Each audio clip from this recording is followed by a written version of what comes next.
काम है, ये कमजोरी का काम नहीं है। जो हमने जो लिखा है हमारे घोषणा पत्र में, उसमें सरकार ने अपना सरकारी डॉक्यूमेंट्स बनाकर उसको पेश किया है और उस पर खरा उतरने की कोशिश करेंगे। और यूं तो हम गिनाते हैं, पूर्ववर्ती जो मेरे लोगों ने कहा है उस बात को रिपीट करना, शब्दों के मायाजाल से विधानसभा को गुमराह करना मैं समझता हूं कोई उचित नहीं है। जो व्यक्ति इतना विजन लेके चल सकता हो कि हर रसोई को अन्न की गारंटी है, हर सर को छत की गारंटी है, हर नल को जल की गारंटी है, हर महिला को सुरक्षा की गारंटी है, हर अपराधी को सजा की गारंटी है, इतना बड़ा विजन लेकर जो सरकार आई है, निश्चित रूप से हम 5 साल के अंदर जो भी यहां पर करेंगे ये सदन देखेगा।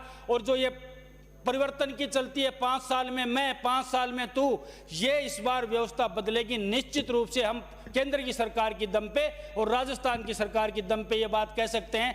मैं सदन का जो आवंटित समय है उससे ज्यादा लेने के पक्ष में नहीं हूं। मैं अपनी बात को संक्षिप्त तरीके से निवेदन करना चाहता था। मैं 1-2 बातें कह के, अगर सदन ने मुझे समय आवंटन में कुछ बातें हैं तो मेरे क्षेत्र की एक बात करना चाहता हूं।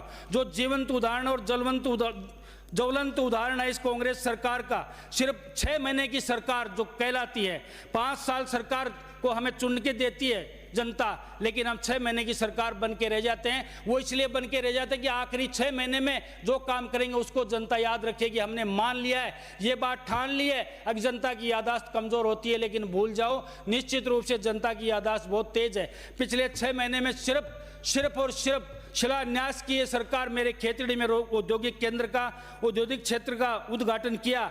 उस पे जमीन अक्वायर हुई नहीं, एनवायरमेंट क्लियरेंस मिली नहीं।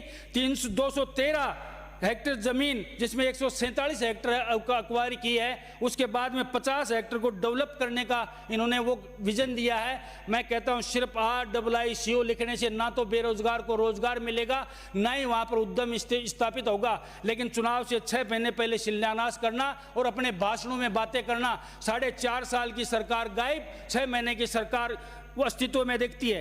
पर्यटन का भी यही हाल है। एक डेमो किया गया वहां पर सफारी का, मेरे यहाँ अरावली पहाड़ियों का मैं जिक्र कर चुका हूं। वहां पे पर्यटन के नाम पे एक ढोंग किया गया और एक डेमो किया गया कि यहाँ पे सफारी चलेगी रणथंभौर की तरीके से और सरिस्का के तरीके से। उस डेमो करके पूरे काम को इन्होंने ऐतिहासिक महत्व की खेतड़ी को, जो हमारी ऐतिहासिक विरासत है, वहां पर रामकिशन मिशन है, जहां पर पन्ना सागर तालाब है जो राजा अजीत सिंह का बनाया हुआ है, वहां पे पर्यटन के नाम पे डेमो करके 6 महीने के चुनाव से पहले हमारे जो उद्योग था उसको इन्होंने छत विकसित करने का प्रयास किया है। मैं कहना चाहता हूं, वीरों की धरती हमारी झुंझुनू, जहां पर अनेक वीर माताएं और वीरांगनाएं निवास करती हैं, उनकी तरफ मैं ध्यान आकर्षण करना चाहता हूं आपका और सदन का, माननीय सदस्यों का। जो हमारे वीर शहीद जो हुए, जो -35 डिग्री और +51 डिग्री में हमारी देश की चिंता करते हैं अपने परिवार को छोड़कर, उनकी शहीदों के लिए, वीरांगनाओं के लिए और वीर माताओं के लिए